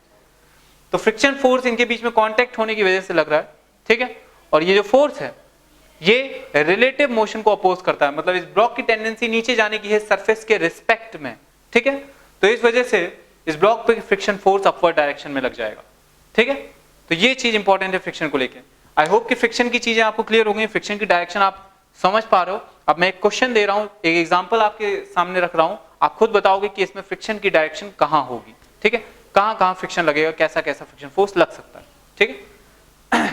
Before this, before I have to give you the example of friction force, let us discuss the collision force, ठीक है. तो collision force बहुत simple है कि भाई जो कोलिजन फोर्स है ये तभी लगेगा जब दो बॉडीज कोलाइड कर रही हो, ठीक है. सो इस तरह से दो बॉडीज आके कोलाइड कर रही हैं, जो कोलिजन के समय में ये एक दूसरे पे फोर्स एक्सर्ट करेंगे, this is the collision force. This is also type of contact force, ठीक. तो नॉर्मल फोर्स हम समझ गए, परपेंडिकुलर टू द सरफेस होगा. टेंशन फोर्स समझ गए, भाई स्ट्रिंग अप्लाई करेगी या फिर आपकी रॉड अप्लाई करेगी, this is always a pulling force. तीसरी चीज हम समझ गए स्प्रिंग फोर्स. स्प्रिंग फोर्स क्या है? स्प्रिंग फोर्स जो स्प्रिंग अप्लाई करेगी, that is the restoring force, clear, applied by the string, and it is equals to minus kx, where this minus sign shows that this force is a restoring force and this k is the spring constant, clear, and its unit is Newton per minute, Newton per meter, okay, Newton per meter. Friction force opposes the relative motion between the point of contact. Friction force opposes the relative motion of the surface, we can say relative motion of surface, relative motion of surface, clear. It opposes the relative motion of surfaces, clear. collision force हम जानते हैं. Gravitation की force की बात करते हैं. इसके लिए एक चीज इंपॉर्टेंट है, देखो आप जानते तो हो ग्रेविटेशन फोर्स क्या होता है, mg होता है. इसमें जो इंपॉर्टेंट पॉइंट मैं बताने जा रहा हूं, that this gravitational force is always acting vertically downward, clear. This force acts vertically downward, ठीक है. तो ये सारी चीजें जो बताई इन फोर्सेस के बारे में, ये सारी बहुत इंपॉर्टेंट है. इलेक्ट्रोस्टैटिक फोर्स के बारे में आप अच्छे से जानते हो, भाई जो ग्रेविटेशन फोर्स होगा वो वर्टिकली डाउनवर्ड एक्ट करेगा. फॉर एग्जांपल ये ब्लॉक है, इस पे ग्रेविटेशन फोर्स किस डायरेक्शन में है, और इस ब्लॉक पे ग्रेविटेशन फोर्स, ये m मास के ब्लॉक्स हैं, इस पे ग्रेविटेशन फोर्स किस डायरेक्शन में है. ग्रेविटेशन फोर्स की बात हो रही है, नॉर्मल फोर्स की बात मैं नहीं कर रहा हूं अभी, ठीक है. तो स्टूडेंट्स ग्रेविटेशन फोर्स बॉडी के सेंटर से लगेगा, यहां से सेंटर ऑफ मास से, ठीक है. और ये है क्योंकि बॉडी का सेंटर ऑफ मास ये है, तो ये जो फोर्स है ये वर्टिकली डाउनवर्ड लगेगा mg का, क्लियर? इस केस में कुछ लोग को शायद ये लग रहा हो कि ये फोर्स इस तरह से लगेगा, लेकिन ऐसा बिल्कुल भी नहीं है। क्लियर? ये एक वेज है, ये एक वेज है, हॉरिजॉन्टल थीटा एंगल बना रहा है, लेकिन इसमें जो एम पे जो फोर्स लगे that is always vertically downward. ठीक है, अब चाहे इसका इंक्लिनेशन कैसा भी हो, लेकिन ये फोर्स हमेशा वर्टिकली डाउनवर्ड ही लगेगा। Clear? So this is the thing that you have to know about gravitation force, that is it is vertically downward. Clear? तो ये सारी फोर्सेस की बात हो गई। अब एक छोटा सा एग्जांपल लेते हैं हम फ्रिक्शन फोर्स को समझने के लिए, इसकी डायरेक्शन को समझने के लिए, फिर हम आगे बढ़ेंगे फ्री बॉडी डायग्राम्स की तरफ। ठीक है, चलिए। Okay students, now this is a question in front of you. Show the friction force, show the direction of friction force on all the surface of contact. ठीक है, तो यहाँ पे आप देख लो, ये M1 का ब्लॉक है, M2 मास का ब्लॉक है, M3 मास का ब्लॉक है, 3 ब्लॉक रखे हैं इस तरह से एक के ऊपर एक, और ये फोर्स आपने अप्लाई किया है F। ठीक है, राइट वर्ड डायरेक्शन में। तो आपसे पूछा गया कि भाई इस सरफेस ऑफ कांटेक्ट में फ्रिक्शन फोर्सेस कहां कहां होंगे, M1 पे कितना फोर्स होगा, M2 पे कितना फोर्स होगा फ्रिक्शन का, और यहाँ पे फ्रिक्शन फोर्स कितना होगा, M2 पे कितना होगा, मतलब डायरेक्शन क्या होगी, कितना होगा, इसकी बात अभी हम नहीं कर रहे, सिर्फ डायरेक्शन आपको बतानी है। ठीक है, और यहाँ पे फ्रिक्शन फोर्स की डायरेक्शन क्या होगी। Clear? So now let us solve this. ठीक, तो आप देख पा रहे हो फ्रिक्शन फोर्स आप राइट हैंड डायरेक्शन में लगा रहे हो। ठीक है, इस M2 पे लगा रहे हो, तो M2 की जो टेंडेंसी है ये राइट जाने की है। क्यों भाई, है ना? तो M1 के टर्म, M1 के रिलेटिव में अगर हम देखें, M1 के रिस्पेक्ट में M2 जो है ये राइट वर्ड मूव करने की कोशिश कर रहा है, तो M1 की वजह से जो M2 पे फ्रिक्शन फोर्स लगेगा, let it to be FS1, और आप बोलो कि ये लेफ्ट हैंड डायरेक्शन में लगेगा। ठीक, अब M1 M2 पे लेफ्ट वर्ड फ्रिक्शन का फोर्स लगा रहा है। ठीक है, तो M2 M1 पे राइट डायरेक्शन में फ्रिक्शन का फोर्स लगाएगा। सही है, और इक्वल होगा वो अपोजिट डायरेक्शन में। Clear? Friction force equal and opposite reaction force, जितना M1 M2 पे लगा रहा होगा उतना ही फोर्स M2 M1 पे लगा रहा होगा, लेकिन जस्ट अपोजिट डायरेक्शन में। ठीक है, I hope this thing is very much clear to you. तभी तो ऐसा होता है कि अगर आप इस ब्लॉक को पुश कर रहे हो, ऊपर वाला भी साथ साथ चलाता है। क्यों? क्योंकि ऊपर वाले ब्लॉक में जो फ्रिक्शन फोर्स लग रहा है ये आगे की तरफ लगता है। ठीक है, ये चीज इंपॉर्टेंट है। नाउ अब नीचे की तरफ हम बात करते हैं, इस वाले ब्लॉक में M2 और M3 के बीच में फ्रिक्शन फोर्स किस डायरेक्शन में लग रहा होगा। ठीक है, तो अभी भी आप देखो तो M3 के रिस्पेक्ट में जो M2 है वो आगे जाना चाह रहा है, तो इस वजह से M3 की वजह से जो M2 पे फ्रिक्शन फोर्स लगेगा वो लेफ्ट वर्ड ही लगेगा, and let it to be FS2। Clear? इस वजह से जो M3 पे फ्रिक्शन फोर्स लगेगा ये इक्वल एंड अपोजिट होगा, so this will B FS2। Clear?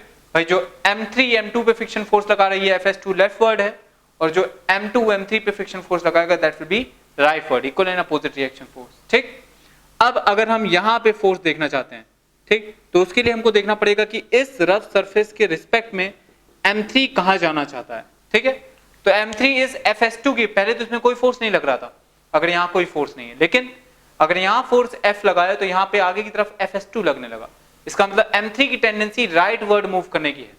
ठीक, तो इस सरफेस के रिस्पेक्ट में जो M3 है ये राइट वर्ड मूव करना चाहता है, इस वजह से जो सरफेस है वो इस पे लेफ्ट वर्ड फ्रिक्शन फोर्स लगाएगी, और फोर्स कितना होगा, दैट विल बी FS3। अब क्योंकि सरफेस M3 पे friction force left hand side लगा रही है, इसका मतलब M3 भी सरफेस पे right hand side friction force FS3 लगा देगा, लेकिन इस फोर्स की हमें कोई जरूरत नहीं पड़ेगी कहीं पे भी। ठीक है, इस वजह से हम इसको शो नहीं करते हैं। तो आई होप कि आपको फ्रिक्शन फोर्सेस की डायरेक्शन क्लियर हो गई होंगी। ठीक है, अब कभी भी फ्रिक्शन फोर्स की डायरेक्शन वगैरह आपसे पूछी जाएगी तो आप बता सकते हो। क्लियर? बस एक चीज ध्यान रखनी है, friction force tries to oppose the relative motion between the point of contact. ठीक है, ये दोनों पॉइंट ऑफ कांटेक्ट एक दूसरे से रिलेटिव मोशन की टेंडेंसी रख रहे हैं। ये ब्लॉक आगे जाना चाहता है तो फ्रिक्शन फोर्स कह रहा है कि तुम आगे नहीं जाओगे, और ये वाला फ्रिक्शन फोर्स कह रहा है कि तुम आगे आओ।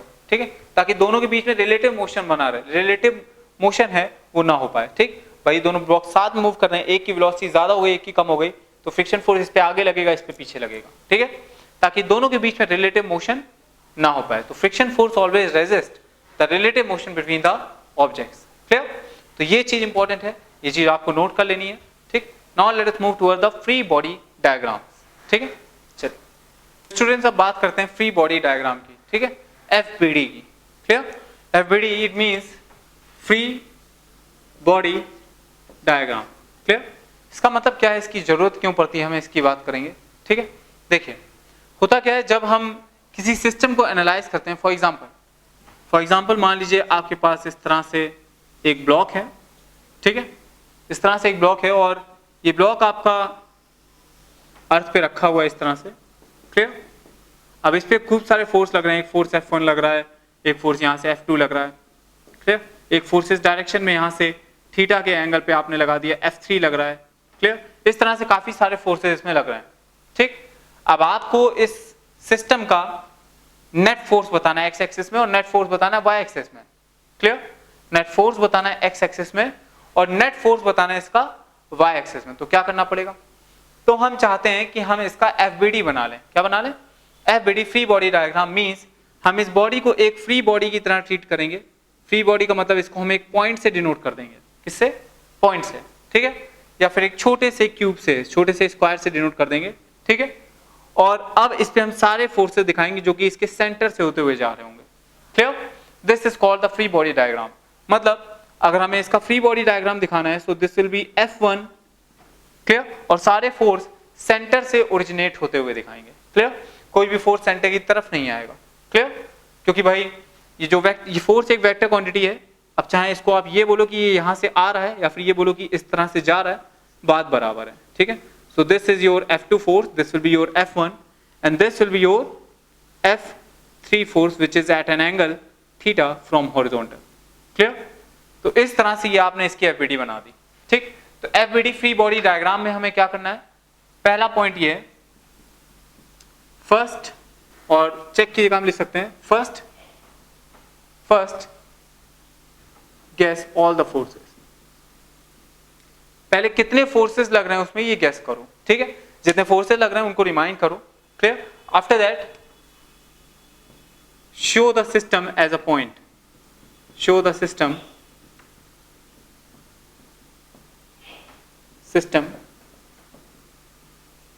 as a point, clear, as a point object, we can say as a point object,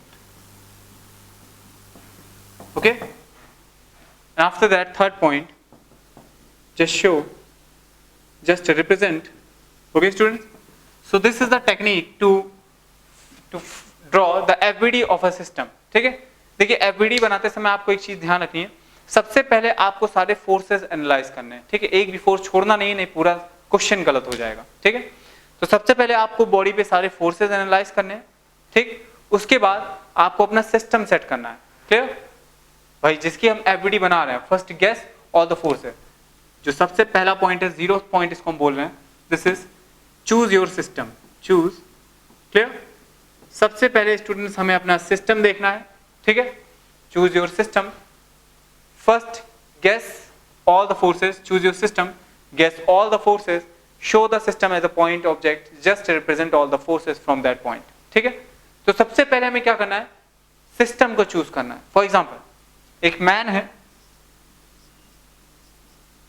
इस तरह से, और ये एक अपने ऊपर एक ब्लॉक को इस तरह से उठाए हुए है, समझ पा रहे हो भाई, ठीक है। इसके हाथ काफी बड़े हैं तो उससे टेंशन लेने की जरूरत नहीं है, लेकिन ये इस तरह से इस ब्लॉक को उठा के रखे हुए, ठीक है। और ये जो मैन है ये एक फ्लोर पे खड़ा हुआ है, ठीक है, एक अर्थ पे कहीं पे जमीन में खड़ा है और इस तरह से ये ब्लॉक को उठा रहा है, क्लियर, उठा के रखे हुए, क्लियर। इस ऑब्जेक्ट का जो मास है, इस ऑब्जेक्ट का जो मास है वो m है, स्मॉल m, और मैन का जो मास है दैट इज कैपिटल M, ठीक है। अब हमें FBD बनानी है, ठीक। तो पहला क्वेश्चन ये उठना चाहिए कि FBD किसकी बनानी है, ठीक है, मतलब अपना सिस्टम क्या है। So first point is choose your system, ठीक। तो अगर हम एनालाइज करना चाहते हैं ब्लॉक को, ठीक है, तो हम ब्लॉक की FBD बनाएंगे, ठीक। अगर हम मैन को एनालाइज करना चाहते हैं तो हम मैन की FBD बनाएंगे। याद रहे, जब हम ब्लॉक की FBD बनाएंगे तो जो ब्लॉक फोर्स लगा रहा है हम उसकी बात नहीं करेंगे, जो ब्लॉक पर फोर्स लग रहे हैं हम सिर्फ उसकी बात करेंगे, ठीक है। इसी तरह से जब हम मैन की बात करेंगे, मैन हमारा सिस्टम होगा, तो मैन पे जो फोर्सेस लग रहे हैं हम उसकी बात करेंगे, मैन जो फोर्सेस लगा रहा है हम उसकी बात नहीं करेंगे, ठीक है। So let us consider our system as block, let's block our system. Block अपना सिस्टम है, इसका मतलब हम ब्लॉक पे लगने वाले फोर्सेस को एनालाइज करेंगे, ठीक है। हम ब्लॉक के फोर्सेस को एनालाइज कर रहे हैं, ब्लॉक का मोशन जानना चाहते हैं, ठीक है, कि कितना फोर्स इस पे लग रहा है। चलिए, सो स्टूडेंट्स हम ब्लॉक को एक पॉइंट से दिखा देंगे, इसका मास m है, क्लियर? लेकिन उसके पहले हमें इस पे फोर्सेस देखने होंगे कितने लगेंगे, ठीक है? तो फोर्सेस देखते हैं, इस ब्लॉक पे कितने फोर्स लग रहे हैं। तो स्टूडेंट्स, एक फोर्स तो ये लग रहा है जो मैन लगाएगा इस ब्लॉक पे ऊपर की तरफ, क्लियर? क्योंकि मैन और ब्लॉक के बीच में कुछ कांटेक्ट है। दूसरा फोर्स जो लग रहा है इस ब्लॉक का मास का लग रहा है, ठीक है? मास की वजह से वेट का फोर्स इसका लगेगा, that is downward mg, gravitation force. और इस ब्लॉक पे कोई फोर्स नहीं लग रहा है। क्या कोई फोर्स लग रहा है और इस ब्लॉक पे? नहीं, क्योंकि सिर्फ इसका कांटेक्ट इस मैन से, तो एक मैन फोर्स अप्लाई करेगा, कांटेक्ट फोर्स में सिर्फ यही होगा। दूसरा फोर्स इसमें ग्रेविटेशन फोर्स है बस, क्लियर? इसके अलावा इस ब्लॉक पे और कोई भी फोर्स नहीं लग रहा है, क्लियर? चलिए, तो भाई फोर्सेस हमने एनालाइज कर लिए, दो फोर्सेस लग रहे हैं इस ब्लॉक पे। अब इस ब्लॉक को हमने पॉइंट ऑब्जेक्ट से डिनोट कर दिया। After that just represent all the forces from that point, means originating from that point, clear? तो इसमें पहला फोर्स mg है जो कि वर्टिकली डाउनवर्ड है, दूसरा फोर्स ये मैन अप्लाई कर रहा है, that is the normal force n, clear? तो ये फोर्स हमें इस पॉइंट से दिखा रहे हैं। तो नॉर्मल फोर्स क्योंकि मैन अप्लाई कर रहा है, तो मैन जो ब्लॉक पे नॉर्मल फोर्स अप्लाई करेगा दैट इज वर्टिकली अपवर्ड, जो ब्लॉक मैन पे नॉर्मल फोर्स अप्लाई करेगा that is vertically downward. These forces are equal and opposite, clear? तो जितना फोर्स ब्लॉक मैन पे अप्लाई कर रहा है वो भी n हो जाएगा, और जितना मैन ब्लॉक पे अप्लाई कर रहा है वो भी n हो जाएगा। लेकिन FBD में कौन सा फोर्स दिखाना है? जो ब्लॉक पर लग रहा है, ठीक है? तो ब्लॉक पे एक फोर्स ऊपर की तरफ लग रहा है, capital N, that is the normal force applied by the man on the block, ठीक? दूसरा फोर्स इसमें लग रहा है mg का, दिस इज योर mg, ठीक है? क्या कोई और फोर्स लग रहा है इस मास पे? नहीं, ठीक? इस ब्लॉक पे और कोई फोर्स नहीं लग रहा है। So this is the FBD of your block, ठीक है? This is the FBD of your block. I hope this thing is very much clear, ठीक है? जब हम क्वेश्चन देखेंगे तो हमें और सारी चीजें क्लियर होंगी कि किस तरह से FBD बनाते हैं, ठीक है? अभी हम FBD की भी प्रैक्टिस करेंगे, अभी तो स्टार्ट किया है। तो जैसे जैसे आप और मैं टफनेस लेवल इंक्रीज करूंगा वैसे वैसे चीजें और सही हो जाएंगी, ठीक है? So just pause the video and draw the FBD, free body diagram of this man, clear? Just pause the video and draw it. Okay students, I hope कि आपने ट्राई किया है, ठीक है? चलिए देखते हैं। तो अब जब मैन की हम बात कर रहे हैं, मैन की FBD बनाने की, तो मैन जो है ये हमारा सिस्टम हो गया। तो choose your system, our system is man, clear? तो मैन को हमने यहाँ पे इस तरह से पॉइंट से डिनोट कर दिया, क्लियर? लेकिन उसके पहले हमको इस पे सारे फोर्सेस देखने हैं, ठीक है? तो इस मैन पे स्टूडेंट जो फोर्सेस लग रहे हैं, पहला फोर्स तो ये लग रहा है n, जो कि ब्लॉक इस मैन पे अप्लाई करेगा। दूसरा फोर्स इस मैन पे जो लग रहा है वो इसके मास की वजह से लग रहा है, that is the gravitation force which is vertically downward, ठीक? तीसरा फोर्स इस मैन पे जो लग रहा है that is the force applied by this surface, this floor on the man, clear? अब ये जो सरफेस इस मैन पे फोर्स अप्लाई करे that is vertically upward, because this is a normal force, ठीक है? Because of contact. तो ये जो फोर्स अप्लाई करेगी ये सरफेस इस मैन पे, ये वर्टिकली अप होगा, ठीक है? और ये फोर्स क्या इस n के बराबर होगा? नहीं, अभी हमको नहीं पता। तो हम इस फोर्स को जो सरफेस अप्लाई कर रही है नीचे से, क्योंकि सरफेस चेंज हो गई है, तो मानेंगे ये फोर्स n डैश हो गया है, clear? So the number of forces acting on this man is 3. First is the normal force applied by this block. Second is the gravitation force of this man. Third is the normal force applied by this floor. Okay? So let us draw the FBD. I hope काफी लोग ने बनाई है। तो भाई यहाँ से mg downward लगेगा, this is the gravitational force, clear? And capital N भी डाउनवर्ड लग जाएगा, this is the normal force applied bye this block on the man, clear? And your n dash force is vertically upward. This n dash is what? This n dash is the normal force applied by the floor, clear? Floor पे जो normal force लगेगा वो opposite direction में n dash लगेगा, लेकिन इसकी हमें जरूरत नहीं है, ठीक है? So I hope this thing is very much clear to you. ये FBD हो जाएगी आपके इस मैन की। हाँ, मैन को हम एक ब्लॉक से भी डिनोट कर सकते हैं इस तरह से, इसमें भी कोई समस्या नहीं है। और यहाँ पे भी हम इस ब्लॉक को एक छोटे से ब्लॉक से डिनोट कर सकते हैं, ठीक है? I hope this thing is very much clear to you. FBD बनाना आप जान चुके हो, इसमें कोई समस्या नहीं आएगी, ठीक है? एक दो और न्यूमेरिकल देखते हैं, एक दो और क्वेश्चंस देखते हैं हम कि कैसे FBD बनाते हैं, FBD की प्रैक्टिस करते हैं, ठीक है? चलिए। Okay student, now let us draw the FBD of M1, M2 and M3 if this is a string 1, 2 and 3, clear? And this is the hinge point of the string, clear? Just pause the video and draw the FBD of these block system, ठीक है? इसकी FBD बनानी है हमें। तो देखते हैं इसकी FBD कैसे बनाएंगे। तो FBD बनाने के लिए आप क्या करोगे? एफबीडी बनाने के लिए आपको सिंपली क्या करना है, इस मास को पॉइंट मास की तरह ट्रीट करना है, लेकिन उसके पहले आपको इस पे लगने वाले सारे फोर्सेस ऑब्जर्व करने हैं, ठीक है। सो स्टूडेंट्स, आप जानते हो कि भाई इस पे जो फोर्सेस लग रहे हैं वो 3 फोर्स लग रहे हैं। कौन कौन से? पहला फोर्स जो लगेगा ये इस स्ट्रिंग की वजह से लगेगा, the tension force which is always a pulling force. So here is the tension force of string of this string, clear. तो let it to be T1 here, ठीक है। जब तक स्ट्रिंग चेंज नहीं होगी तब तक उस स्ट्रिंग में वो स्ट्रिंग जो टेंशन अप्लाई करेगी वो भी चेंज नहीं होगी। याद रखिएगा, क्या? जब तक स्ट्रिंग नहीं चेंज होगी तब तक वो जो स्ट्रिंग फोर्स अप्लाई कर रही है वो भी नहीं चेंज होगा, क्लियर। फॉर एग्जांपल अभी आगे बढ़ेंगे, समझ में आ जाएगा। देखिए इसमें जो एक फोर्स लग रहा है ये T1 ऊपर की तरफ लग रहा है, दूसरी स्ट्रिंग नीचे है, ये भी पुल कर रही होगी क्योंकि जो स्ट्रिंग है वो कभी पुश नहीं कर सकती है, ठीक है। So this is your tension force T2, क्योंकि स्ट्रिंग चेंज कर गई तो हमने टेंशन फोर्स चेंज कर दिया, ठीक है। अब ये यही स्ट्रिंग है, स्ट्रिंग सेम है, तो ये M2 पे कितना फोर्स लगा रही होगी? Same force but in upward direction, this will be your tension force. याद रखिएगा जो टेंशन फोर्स होता है वो कुछ इस तरह से होता है, ठीक है। इसमें कंफ्यूजन हो जाती है कुछ लोग को काफी बार कि भाई ये मास है, ये स्ट्रिंग को सिस्टम मानने लगते हैं वो लोग। तो स्ट्रिंग को सिस्टम नहीं मानना है, स्ट्रिंग सिर्फ एक जरिया है जो फोर्स लगा रहा है, ठीक है। तो भाई स्ट्रिंग जो है ये इस हिंज पॉइंट पे भी फोर्स लगा रहा है, इसको भी पुल कर रहा है नीचे की तरफ T टेंशन से, और स्ट्रिंग इस पॉइंट को भी ऊपर की तरफ पुल कर रहा है T टेंशन से, क्लियर। स्ट्रिंग में ओवरऑल किसी भी पॉइंट पे अगर हम टेंशन देखते हैं वो T ही होगी, क्लियर। तो स्ट्रिंग जो है ये एक पुलिंग फोर्स अप्लाई कर रही है, इस पॉइंट को भी पुल कर रही है, इस पॉइंट को भी पुल कर रही है, याद रखिएगा, ठीक। स्ट्रिंग को सिस्टम मत लेना, ठीक है। स्ट्रिंग जो, अगर हम इस मास की बात करेंगे तो स्ट्रिंग जो फोर्स लगा रही है इस मास पे that is simply T upward direction, ठीक है। तो उसी तरह से अगर हम इस M1 की बात कर रहे हैं तो इस पे एक फोर्स T1 हो गया, दूसरा फोर्स T2 हो गया, और तीसरा फोर्स इसके वेट की वजह से लग रहा है, clear. So the FBD of M1, सो ये अपना M1 मास हो गया, फिर इस पे लग रहा है T1 ऊपर की तरफ, दिस इज T1, T2 नीचे की तरफ लग रहा है, क्लियर, एंड M1G डाउनवर्ड लग रहा है, clear. So this is the FBD of M1, clear. Just pause the video and draw it for M2 and M3, clear. M2 और M3 के लिए आपको FBD बनानी है, तो चलिए बनाते हैं। सो अगर ये T2 फोर्स है, ठीक है, अगर इस मास पे जो टेंशन फोर्स T2 लग रही है, ठीक है, तो स्ट्रिंग सेम है तो यहाँ पे भी टेंशन T2 होगी, ये सेम स्ट्रिंग है, स्ट्रिंग इस मास को नीचे की तरफ पुल कर रही है और इस मास को ऊपर की तरफ पुल कर रही है, ठीक है। तो ये चीज समझने वाली है। Now the second force is mass and the third force is pulling force of this tension T3, क्योंकि स्ट्रिंग चेंज कर गई तो हमने टेंशन चेंज कर दिया। आई hope this thing is very much clear you. और यहां से भी जो फोर्स इस पे लगेगा दैट इज T3, क्लियर। अब हम M2 की FBD बनाने जा रहे हैं, तो M2 पे जो फोर्स लग रहा है T2 लग रहा है, T3 लग रहा है और इसका मास लग रहा है, clear.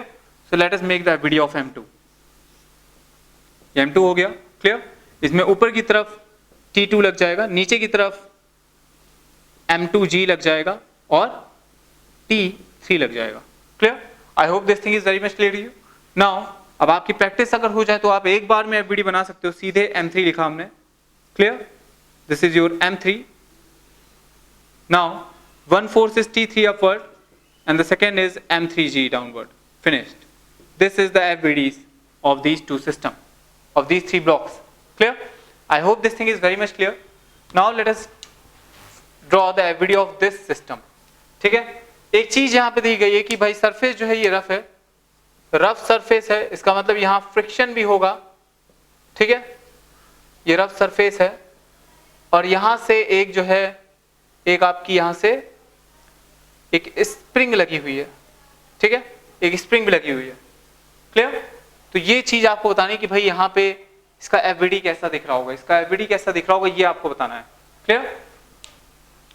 So just pause the video and try it by yourself. Okay student, now I hope कि आपने ट्राई किया होगा। Let us draw it. तो देखिए ये आपका एक ब्लॉक है, ठीक है, तो आपको इसकी FBD बनानी। सबसे पहले इसमें लगने वाले फोर्सेस देखेंगे हम, ठीक। तो पहला फोर्स इसमें ग्रेविटेशन फोर्स हो जाएगा, दूसरा फोर्स इसमें फ्रिक्शन फोर्स हो जाएगा क्योंकि सरफेस रफ है, क्लियर। तीसरा फोर्स इसमें स्प्रिंग फोर्स हो जाएगा और चौथा फोर्स इसमें नॉर्मल फोर्स हो जाएगा, ठीक है। तो ये चार फोर्सेस इसमें लग रहे हैं, clear. Now let us draw the FBD।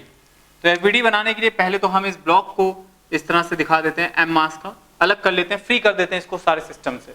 ठीक, पहला फोर्स इसमें ग्रेविटेशन फोर्स लग रहा है जो कि वर्टिकली डाउनवर्ड लगेगा, आपको पता है, this is mg। Okay, I hope this thing is very much clear. दूसरा फोर्स इसमें नॉर्मल फोर्स लगेगा which is perpendicular to the surface. I hope this thing is also very much clear to you. ठीक है, क्योंकि भाई surface के perpendicular direction में normal force लगेगा। क्लियर, सरफेस के परपेंडिकुलर, और इस तरह से फोर्सेस लगाएंगे कि सारे फोर्स ऐसा लगेगा यहाँ सेंटर से ही ओरिजिनेट हो रहे हैं। ठीक है, बस फ्रिक्शन फोर्स नीचे से लगेगा, क्योंकि ये पॉइंट सिस्टम है, तो ये मानेंगे कि भाई जो डिस्टेंस है फोर्सेस के बीच में वो सेम है, मतलब जो फोर्सेस है उनके बीच में डिस्टेंस जीरो है, means line of action of force दोनों सारे फोर्सेस का सेम है। ठीक है, तो स्टूडेंट्स इसमें जो फ्रिक्शन फोर्स लगेगा that will be like this, Fs, let it to be Fs। And जो इसमें क्यों नीचे की ऊपर की तरफ क्यों लगेगा फ्रिक्शन फोर्स, क्योंकि भाई ये जो मास है ये ग्रेविटी की वजह से नीचे आने की टेंडेंसी रख रहा है। ठीक है, तो इस वजह से ये जो सरफेस है जो कि रफ है वो बोलेगी भाई तुम नीचे नहीं जा सकते, क्योंकि रिलेटिव मोशन मना है। ठीक है, friction force opposes the relative motion between the surfaces. Clear, hence the friction force is upward direction, is in upward direction. Clear, this friction force is always parallel to the surface. ठीक, अगर surface ने block पे friction force इस direction में apply किया है तो block surface पे फ्रिक्शन फोर्स डाउनवर्ड डायरेक्शन में अप्लाई करेगा, ये भी चीज आपको पता है। लेकिन हमें एफबीडी में क्या देखना है, जो फोर्सेस एम पे लग रहे हों, हमें वो फोर्सेस नहीं देखने जो एम लगा रहा होगा। ठीक है ना, कोई फोर्स छूट गया क्या, जी हाँ, ये स्प्रिंग फोर्स छूट गया है, तो इस वजह से यहाँ पे एक स्प्रिंग फोर्स भी लगेगा कितना, के एक्स का, where x is the displacement from the mean position. ठीक है, so this is your FBD of this system. ठीक है, I hope this thing is very much clear to you. आपका इस सिस्टम का जो एफबीडी है वो इस तरह से बन गया। ठीक, अब एफबीडी की अभी कुछ और प्रॉब्लम्स हैं वो हम देखेंगे, लेकिन साथ साथ देखेंगे जब हम क्वेश्चन सॉल्व करेंगे। ठीक, in the next lecture we will talk about the free body diagram. Free body diagram की तो बात आज ही हमने कर ली, खत्म कर दी। In the next lecture we will talk about the Newton's laws of motion. ठीक है, इसमें पहले हम न्यूटन्स का फर्स्ट लॉ देखेंगे, उसके assumptions देखेंगे, उसमें जो चीजें हो रही हैं वो देखेंगे, उसके बाद हम न्यूटन सेकंड लॉ की बात करेंगे, then we will talk about the Newton's third law. ठीक है, और उसके बाद जब हम तीनों लॉस पढ़ लेंगे फिर हम अपने प्रॉब्लम्स में आएंगे। ठीक है, means problem related to equilibrium position, clear, and problems related to accelerated motion. ठीक, इसमें फोर्स कैसे निकालना है, कितना फोर्स है, कितना एक्सेलरेशन है, इन सब की बात हम करेंगे। ठीक है, और अच्छे अच्छे क्वेश्चन मैं यहाँ पे डिस्कस करूंगा, कंसेप्चुअल क्वेश्चंस जो होंगे वो डिस्कस किए जाएंगे। ठीक है, तो साथ ही साथ आपका क्वेश्चन प्रैक्टिस भी अच्छे से होने लगेगी कंसेप्ट के साथ। ठीक है, सो स्टूडेंट आई होप पूरा लेक्चर आपको अच्छे से समझ में आया होगा। ठीक है, जो मैंने ओवरव्यू दिया पूरा मैकेनिक्स का वो बहुत इंपॉर्टेंट था। ठीक है, इसके बाद जो मैंने आज डिस्कस किया वो बहुत ही सिंपल है, मैंने सिर्फ contact force, non contact force, clear, and FBD, free body diagram of objects, बस यही डिस्कस किया। In the next lecture we will learn how to solve the question based on FBD. Okay, so till then, goodbye.